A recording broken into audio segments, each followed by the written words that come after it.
Europa alguna vez fue el centro del mundo, pequeños países que dominaban al resto del planeta Tierra. Bueno, pues ya no más. Ahora son Estados Unidos, Rusia y China los que dominan el mundo, y la Unión Europea no solo dejó de ser relevante, sino que lucha por no desaparecer. En este video me voy a hacer varias preguntas. ¿Por qué se creó la Unión Europea en primer lugar? ¿Fue alguna vez ese proyecto revolucionario y novedoso que presume ser? Y por último, ¿es posible hacer cambios para salvarla o ya no hay marcha atrás? Quédate hasta el final del video porque este tema da para mucho. Para empezar a contarte esta historia, vamos a retroceder un poco en el tiempo. ¿Qué tanto? Bueno, en las épocas del Imperio Romano, Europa era un continente relativamente pacífico, al menos en la época dorada del imperio allá por el siglo I y II después de Cristo. Roma continuaba sus intentos de expansión, pero dentro de las fronteras del imperio no había rebeliones, ni conquistas, ni nada parecido. ¿Esto sucedía acaso porque todos los europeos se llevaran muy bien y fueran un mismo pueblo? Pues claro que no. Roma había conquistado gran parte del continente y mediante su poderoso ejército y sus otros instrumentos de poder blando, como el idioma latín o el derecho romano, dominaban por completo a la región. A esta época se le conoce como la Pax Romana. Quédense con este término porque será importante más adelante. Roma era hasta ese momento la más grande, avanzada y gloriosa civilización que el mundo occidental hubiera conocido. Pero como todo en la vida, Roma también cayó. Cuando después de tanto tiempo un imperio de ese tamaño cae, queda un enorme vacío de poder. Los más listos actuaron rápido y tomaron parte del pastel. Es así como el poderoso imperio romano se convirtió en un montón de feudos y reinos que con el paso del tiempo se peleaban los unos contra los otros por un poquito más de ese poder. Los franceses e ingleses estuvieron en guerra por 100 años, los vikingos invadían y saqueaban todo lo que podían, los musulmanes aprovecharon la debilidad de Europa para ganar un poco de terreno, en fin, que si nos ponemos a enumerar todos los conflictos de esa época, estamos aquí hasta mañana. El punto es que la Edad Media, más que una época dominada por el oscurantismo religioso, que un poco también, fue una época en la que Europa estaba en completa decadencia geopolítica, fragmentada, aplastada y humillada. Pero como dicen por ahí, tiempos duros crean hombres fuertes y hombres fuertes crean tiempos mejores. Y después de miles de años en la oscuridad, y digo esto de manera literal, Europa por fin se comienza a levantar. Poco a poco se empezaron a formar fronteras más permanentes y parecidas a las actuales, además de que comenzaron a tomar una gran ventaja sobre el resto del mundo en la ciencia y la tecnología, la navegación, los descubrimientos sobre el universo, la creación de estados-nación y ejércitos modernos, pero sobre todo la creación del primer sistema económico capaz de producir una cantidad inmensa de bienes y repartirlos de manera casi infinita. El capitalismo, junto con la revolución industrial, hicieron que Europa se volviera el amo y señor de todo el planeta. Como estaban siglos adelante del resto del mundo, era cuestión de que unos pocos hombres blancos llegaran a los rincones más inhóspitos del planeta, plantaran su bandera y ese territorio ahora les pertenecía. Aunque hablar de que Europa era la que hacía todo esto es un poco inexacto. Más bien eran un montón de reinos e imperios que luchaban los unos contra los otros para repartirse ese pastel llamado planeta Tierra. El problema es que Europa cada vez tenía más tecnología y esa tecnología también se usaba para la guerra. Una cosa es una batalla con caballos, espadas y flechas, otra una con escopetas y cañones, y otra muy diferente es una guerra con aviones, ametralladoras, tanques blindados, granadas, gas venenoso y en general un montón de tecnología que convertía una ciudad histórica en un montón de escombros en cuestión de días. Y mientras el viejo continente usaba toda su fuerza para matarse los unos a los otros, al otro lado del mundo comenzaba a surgir una joven potencia con ideas nuevas sobre el mundo y la política y con un modelo de capitalismo que revolucionaba el planeta entero. El fin de la hegemonía europea. El punto clave de todo esto fue el fin de la Segunda Guerra Mundial. Tras este conflicto, el continente estaba destruido y la verdad es que daba un poco lo mismo qué potencias europeas habían ganado la guerra y cuáles la habían perdido. Europa quedó dividida en dos, la capitalista y la comunista. Y en el fondo, ambos lados no eran más que protectorados de las dos grandes superpotencias de ese tiempo. Estados Unidos se quedó con la parte occidental y comenzó un plan de reconstrucción económica en el que le inyectaría dinero para que Europa se volviera a levantar de los los escombros, el famoso Plan Marshall. Pero esas ayuditas enviadas desde Washington no eran de gratis. Estados Unidos quería evitar que su nueva zona de influencia se pasara al bando comunista. Para ello, era necesario que la Europa capitalista fuera un gran lugar para vivir, y la mejor manera de hacerlo fue con la industrialización. Desde América se comenzaron a importar los novedosos modelos de producción en masa como el Fordismo y el Taylorismo, y entre eso y que no había mucha competencia en el resto del mundo, al poco tiempo Europa había recuperado su potencia industrial y volvía a posicionar algunas marcas a lo largo del planeta. Claro que la prosperidad no es lo único que se necesita para ahuyentar el comunismo. Pocos años después del fin de la Segunda Guerra también se creó la OTAN, una alianza entre Norteamérica y Europa que tenía como fin último frenar la expansión de la Rusia comunista por el viejo continente.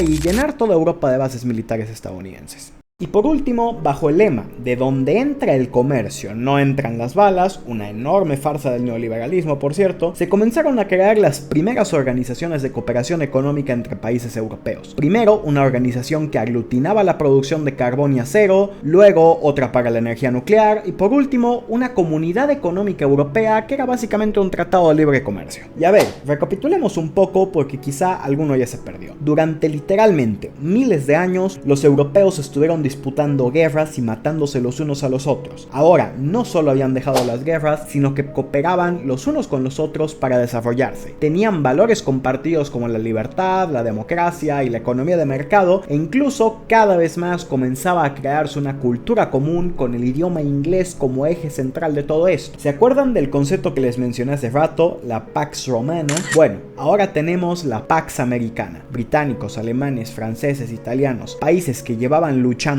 por siglos por ver quién es el rey de Europa, bueno, ahora ya no importaba más. Todos sabían que su economía, su defensa, su sistema político, todo dependía en el fondo de Estados Unidos. Por si fuera poco, tanto Estados Unidos como la URSS hicieron todo lo posible para seguir debilitando a las potencias europeas que aún tenían algo de poder, o sea, Gran Bretaña y Francia. Hay que recordar que estos dos países ejercían su poder mediante el colonialismo directo, es decir, agarraban una parte random del mundo y la convertían en una colonia imperial, y fue justo después de la Segunda Guerra que desde organismos como la ONU se empezó a promover la descolonización, que a efectos prácticos solo servía para que el país descolonizado se convirtiera en una democracia de libre mercado o que tuviera una revolución comunista, un quítate tú para ponerme yo de toda la vida. En resumen, aunque Europa seguía siendo uno de los mejores lugares en el mundo para vivir, solo detrás de Estados Unidos, la realidad es que el viejo continente se había convertido en el patio trasero rico del imperio americano, y esto siguió así hasta el final de la Guerra Fría. El resurgimiento de Europa, con matices.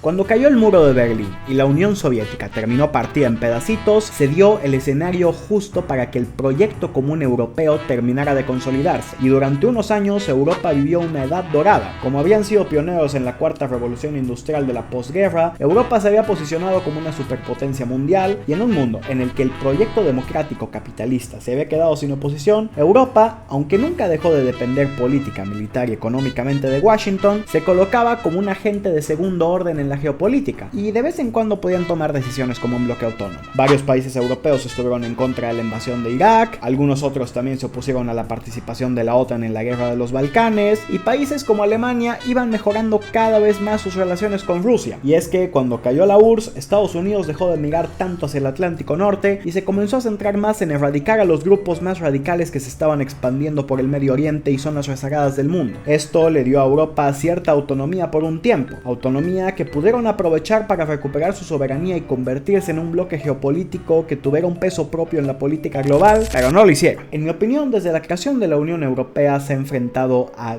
4 grandes desafíos que son los que a día de hoy ponen en riesgo su vida: el rezago tecnológico, la crisis de la natalidad y la migración, la eurozona y los nacionalismos, y finalmente la geopolítica. Empecemos con el primero. Pero antes, como ya se imaginarán por la duración y los temas tratados en este video, hacerlo me ha llevado mucho tiempo. Si quieres ayudarme, me basta con que te suscribas a este canal y le des like a este video para que le pueda llegar a más gente. Sigamos. Como ya dije, tras la Segunda Guerra, Europa se convirtió en un pionero de la industria pesada. Renault, Mercedes-Benz, Philips, Siemens, un montón de multinacionales surgieron en esa época y tenían poca competencia a nivel global. El problema es que mientras Europa se estancaba y seguía dependiendo de esas mismas empresas, que por si fuera poco comenzaron a deslocalizarse, en otras partes del mundo cada vez más países lograban igualar e incluso superar a Europa en términos tecnológicos. Primero fue Japón y Corea, después fue China, y cuando la industria pesada dejó de ser la cúspide de la humanidad para ser relegada por la tecnología, Europa simple y sencillamente se había quedado atrás. El viejo continente tiene solo 5 de las 50 empresas más grandes a nivel tecnológico de la actualidad. Cosa grave si tenemos en cuenta que China, una potencia muy joven, ya tiene 10 y Estados Unidos tiene 30. Y es que el exceso de regulación, la falta de inversión privada en desarrollo y la falta de un plan a futuro en este tema han hecho que las compañías europeas ya no estén al nivel de sus rivales geopolíticos, aunque esos factores no son los únicos a considerar.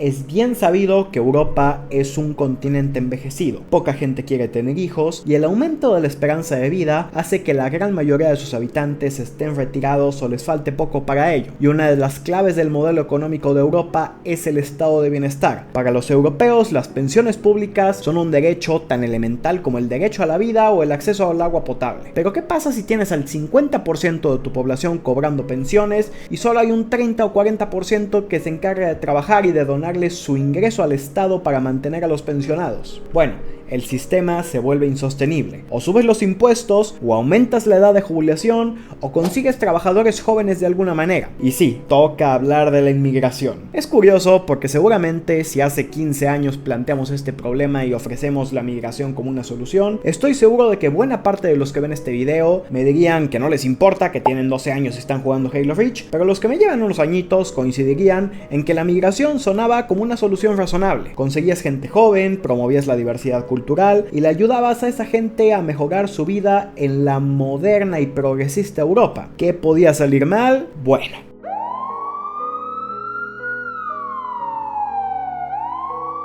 La inmigración tiene varios problemas. En primera, viene de lugares con culturas muy, pero muy diferentes a la europea y que si se hace de manera masiva, se promoverá de manera indirecta a que estos nuevos migrantes, en lugar de adaptarse a su nueva sociedad, creen pequeños espacios de sus antiguos países en Europa. Hay un montón de guetos islámicos alrededor de todo el continente y esto con el paso del tiempo comienza a molestar a los europeos de toda la vida. Mucha gente desde fuera podrá decir que son unos racistas o algo por el estilo, pero creo que es innegable que cambiar por completo la composición étnica de una sociedad por un tema económico trae problemas. Y eso se empieza a notar con el surgimiento de ciertos partidos que más adelante vamos a ver. Pero toca hablar del que es quizá el tema más complejo del video, el euro. Así que pon atención. En 1999 se lanza la moneda única del continente europeo, el euro. Una moneda que le daría a los europeos la tranquilidad de contar con una divisa fuerte que no se devaluara tras un par de malas ideas del político de turno. Hasta ahí todo bien, pero para explicar lo que ven a continuación hay que poner un par de conceptos sobre la mesa. Si tú tienes una moneda de valor muy alto como el dólar o el euro, producir cosas y exportarlas va a ser muy caro. Tus trabajadores tendrán que recibir un salario en dólares que pueda costear una vida en dólares. Y eso, en un mundo globalizado, te hace perder competitividad. Claro que si eres un país muy avanzado y con una industria potente, puedes darte el lujo de venderle caro al mundo y que cuando te toque traer cosas a tu país, sientas que es relativamente barato, tal como pasa con Estados Unidos. Pero de nuevo, esto solo aplica si eres un país muy avanzado. A las potencias europeas como Alemania o Países Bajos, el euro les venía de maravilla, pues tenían una moneda estable, tasas de interés bajas y todo un mercado europeo del que era muy fácil apoderarse. Pero la cosa cambia para los países no tan desarrollados. Es común que este tipo de países devalúen su moneda a propósito para que sus exportaciones sean más baratas y puedan crecer más rápidamente. Pero cuando pierdes tu soberanía monetaria, esto se vuelve imposible. Aparte, como el euro era una moneda muy estable, el crédito era barato. Esto de nueva cuenta era bueno para los países ricos y aparentemente también para los países pobres. Podían tener acceso a un crédito que de otra manera nunca hubieran conseguido. Pero las finanzas internacionales no son tan diferentes a las personales. ¿Qué pasa si a tu primo alucine alcohólico que gana el salario mínimo le ofrecen una tarjeta de crédito sin límite?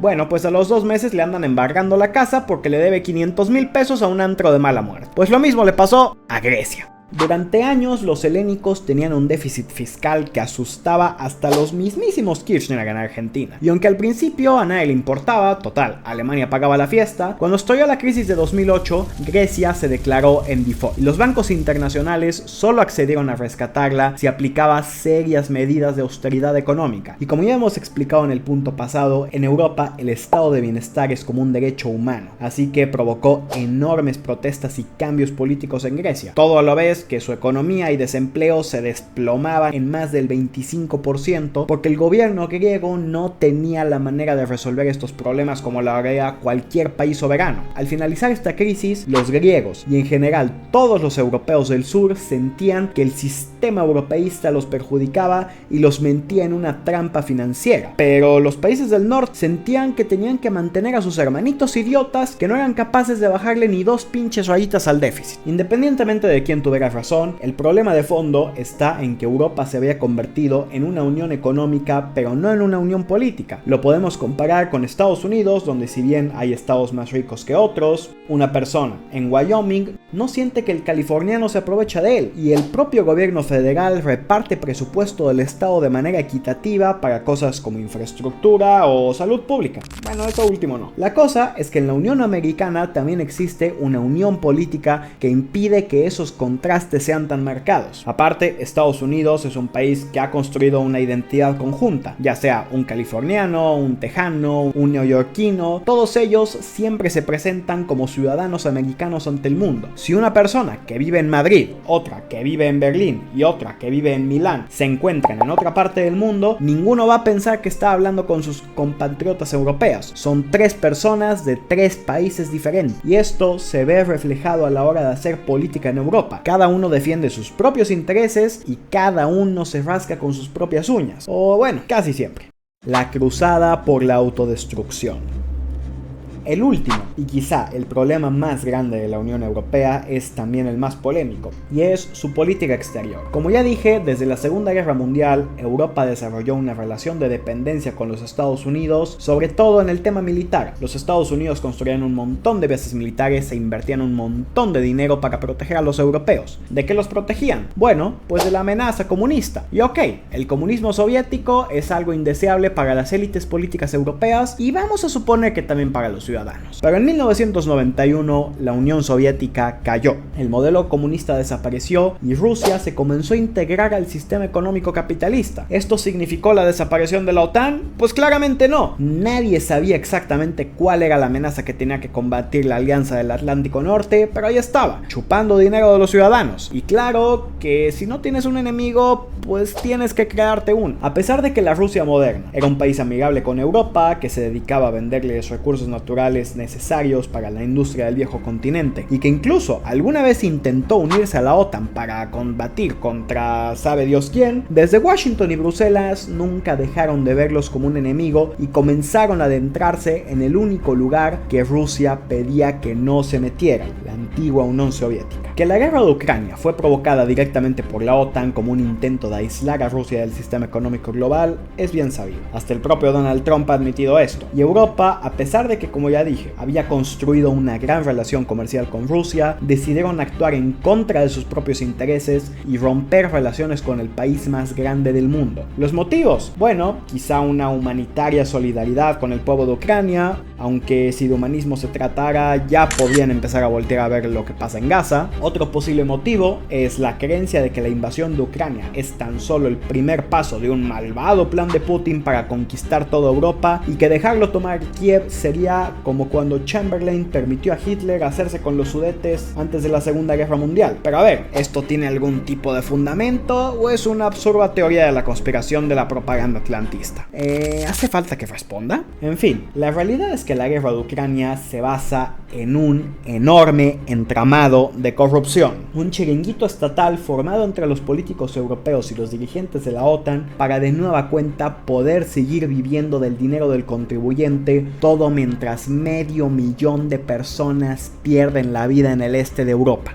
La guerra de Ucrania le ha costado a Europa una crisis inflacionaria y energética que solo se ha podido apaciguar aumentando la dependencia de los Estados Unidos, pero la Casa Blanca ha cambiado de residente. Trump desde el inicio dijo que esta guerra era un despropósito que nunca debió de haber ocurrido y está decidido a acabar con ella. Recientemente Estados Unidos ha vuelto a reunirse con Rusia y parece que están dispuestos a ponerle fin a la guerra, y esto lo ha hecho sin contar con la presencia de ningún delegado europeo que forme parte de las negociaciones. Trump aplica la estrategia de mantener cerca a tus enemigos y no tanto a tus amigos, y veremos cómo le sale. Pero este desprecio por Europa no es de a gratis. Las grandes superpotencias están comenzando a calmar las aguas de una posible tercera guerra mundial, mientras que Europa sigue hablando de incrementar el gasto militar para defenderse de la supuesta amenaza rusa y siguen buscando defender a una Ucrania que ha perdido toda su credibilidad internacional. Esto ha traído a colisión cada vez más la idea de que el modelo europeo tiene que cambiar, y hay dos opciones. La primera sería una unión política, algo así como los Estados Unidos de Europa, que como ya expliqué en el tema del euro podría traer ciertas ventajas, aunque la verdad es que en el corto plazo parece prácticamente imposible. Y la otra es el desmembramiento de la Unión Europea para que cada país pueda ver por sus propios intereses. Actualmente hay varios países que tienen esta opción sobre la mesa, pero no podemos olvidar que esto ya ocurrió mucho antes de que se hablara de la decadencia de la UE. Y sí, amigos, tenemos que hablar del Brexit.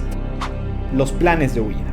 Aunque llevo todo el video criticando a la Unión Europea y pareciera que soy partidario de una desintegración total, en honor a la verdad hay que decir que el Brexit fue un poco un desastre. Gran Bretaña siempre tuvo una relación complicada con la Unión Europea. No se afilió a la Comunidad Económica Europea hasta el 73, tuvo varios referéndums sobre su permanencia hasta que finalmente ganó el sí en 2016. Y hay que decir que nunca se terminó de integrar por completo al bloque. Mantuvo el euro y nunca se unió a la zona de libre tránsito de personas propuesta desde Bruselas. Aún así, los motivos de su salida fueron más o menos los que hemos analizado en este video. Los británicos se entendían a sí mismos como uno de esos países ricos que tenían que pagar los platos rotos de sus hermanos sureños idiotas. Siempre vieron la inmigración como un problema que se podía salir de control, sobre todo en una época en la que más de 500,000 de personas llegaban a la isla cada año, y en general Reino Unido es un país que se ha entendido como algo externo a Europa. El hecho de ser una isla y haber tenido el control de medio planeta hace que vean al continente como un simple vecino al que saludan cuando se van a trabajar. En 2016 el sí al Brexit ganó por poco más de 2 puntos porcentuales y, como ya dije, ha resultado en un enorme desastre económico. Se estima que el Reino Unido ha perdido cerca del 5% del crecimiento del PIB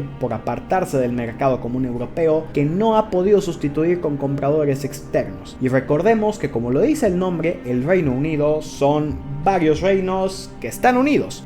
No sé si eso puede calificar como el peor chiste que he hecho en este canal. La cosa es que, aunque Inglaterra votó ampliamente a favor del Brexit, en Escocia e Irlanda del Norte se votó por la permanencia europea, y esto ha germinado en varios movimientos independentistas, sobre todo en Escocia, que quiere dejar de ser parte del Reino Unido para volver a la Unión Europea. Por donde se le vea, el proyecto Brexit no ha salido bien, y esto nos hace cuestionarnos sobre si la solución a esto es tan sencilla como que los países agarren sus maletas, salgan de la UE y tomen su propio camino, aun si hay cada vez más movimientos políticos que comienzan a ver esto como una posibilidad.